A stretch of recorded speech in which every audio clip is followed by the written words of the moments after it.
It is probably worst case scenario because I know the owner's not going to be happy. So in the workshop this week, we have this wonderful Clio 172 track beast. It's currently broken. It's arrived on a truck.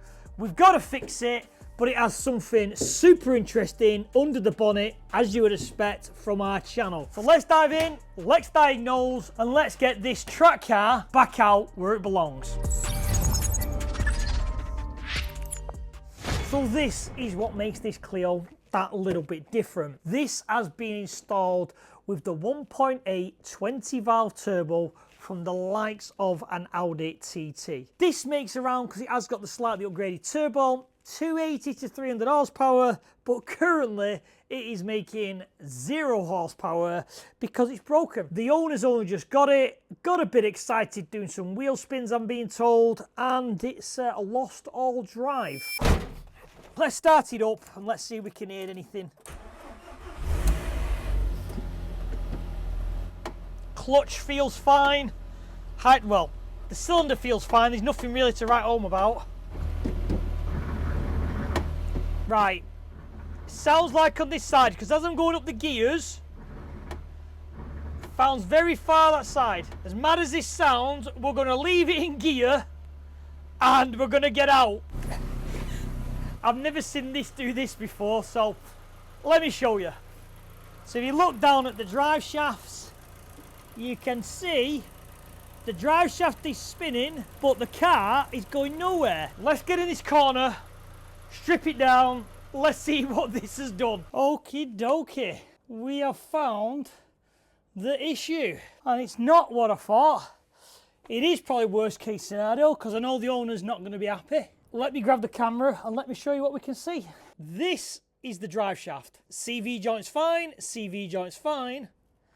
The weld has failed. Let's have a look because this could turn into an headache. So first impressions are, inner CV joint looks great, but they're not supposed to turn in opposite directions. Don't know what I'm going to do with this. Didn't expect this to be.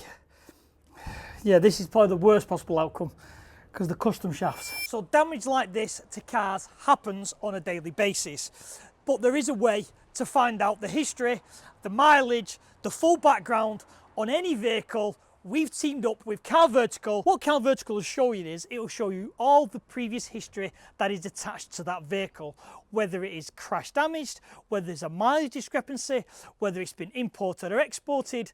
The full report will show this. So as you can see with this Golf, you can see it comes up green for the mileage, but it comes up yellow for damage. The good thing with Car Vertical is, if the car has been uploaded on some salvage sites, all the photos will be attached. So you'll be able to not only see the history if you're purchasing a repair vehicle, you will also be able to see what damage has been done, what parts have been changed, just in case you are buying it to do an engine swap. Car Vertical is the most in-depth report I have seen.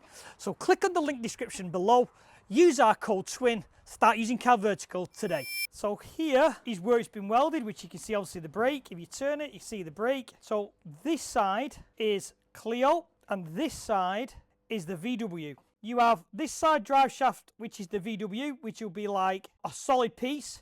And then with the Clio, with it being a tube, they will technically make it like that. So obviously your shaft goes off, shaft goes off. So then they press into each other, you weld around this edge. When that's inside there, you drill all the way through, you put a peg in, weld these areas up. That means that even if this weld fails, it can't twist because you'd have to shear this peg. Shouldn't be doing that, should it? So first job is going to be working out the overall length. And what that basically means is, if I start messing with this and pulling it apart and trying to read through it all, I've still got my overall shaft length which works on the car. Look at the state of that. We've got to somehow figure this out. So all I've done is centered the shaft in the lathe. I'm going to clean the area up where the welds are, just so basically when it comes to welding and repairing in the future, I know where I'm up to and it's a clean prepped surface. So I'm going to have to basically weld this up all the way along, machine it back to the same outside diameter as the inside diameter of that, so I can press them together. So all we're doing is adding some weld just to kind of build up the area to make it a press fit. So I've welded up the sloppy end, remachined it back round and pressed it into the hollow end.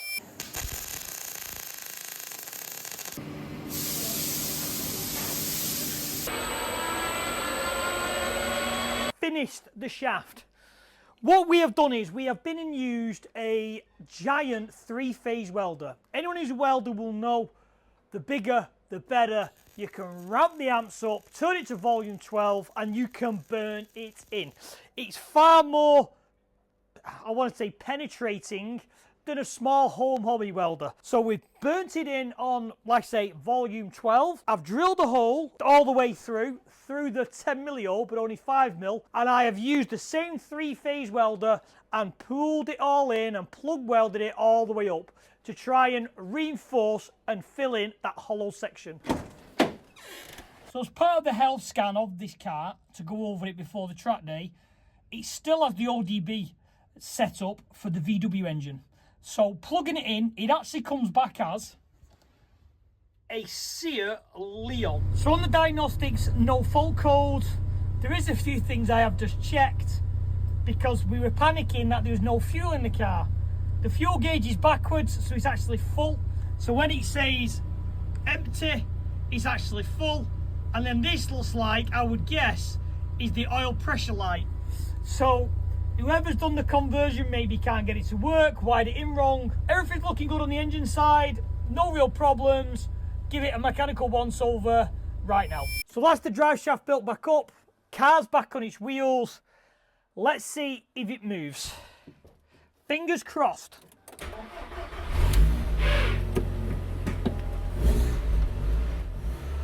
Hooray! We've got drive again. So all the work has been done on this car now. So let's go for a bit of a drive. Let's get an experience of obviously this 1.8 20 valve near 300 horsepower track Clio. Yeah, pushes forward now on boost. I love it.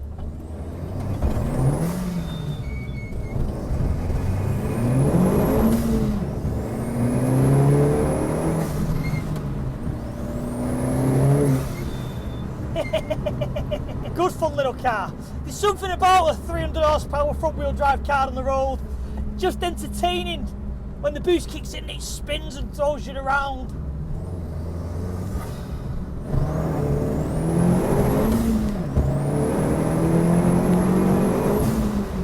You've got to be on your game in this. You've got to be on your game. Again, I would think that's the suspension settings for track.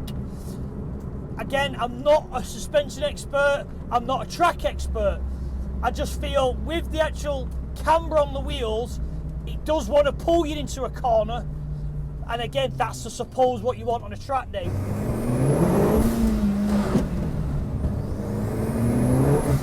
Oh, I love a little car. Oh, there's something about a 300 horsepower little front wheel drive car in there and the little twisties. Oh, it's fun. Oh, it keeps you alive. Keeps you alive. Sunny day. Little car out in the twists. What more do you need? What more do you need? And the noise of the dump valve blowing. Yeah, this is what it was all about. The problem with nowadays is they've made these cars so quiet. You can't hear the engine, you can't feel the car. Takes it away from the driving experience. Come on! Well, drive shaft's holding up, we know that one.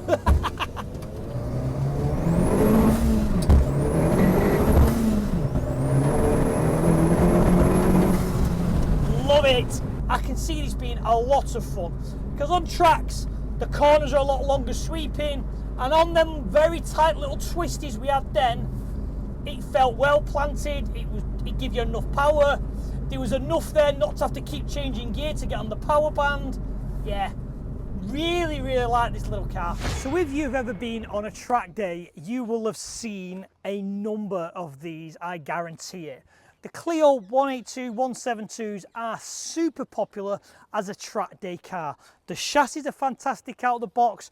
They have the 2 litre 16 valve engine, which again gives you around the 170, 180 bhp mark. So they are already out of the box, ready for track. Now, for what I can gather is why these are being done, and again from my own experience, is if you have an amazing chassis like the Clio already, which has gone on the journey with your driving abilities, you've put the cage in it, you've put the seats in it, but all you need now is a little bit more performance. To tune the 2 litre 16 valve engine in the actual Clio can't work out expensive. So moving on to the inside, it is basically what you'd expect from a track day Clio. The usual attire, seats, roll cage, the usual. But the things to pick up on to do with the conversion are this lovely laser cut plate which lifts the gear shifter tower slightly higher, so it's in a really nice place when driving. Anyone who watches this channel will know I love a 300 horsepower front wheel drive car on the road. I find them super entertaining and they make me laugh, and they just feel back in the 90s when we would drive these stupid little cars around to cruises. So put in the comments whether you enjoyed this, something a bit different, bringing the cars into the workshop for repair, then going out in them. Let me know your comments because I really enjoyed it. So please like and subscribe. I'll see you on the next video. Take care, guys.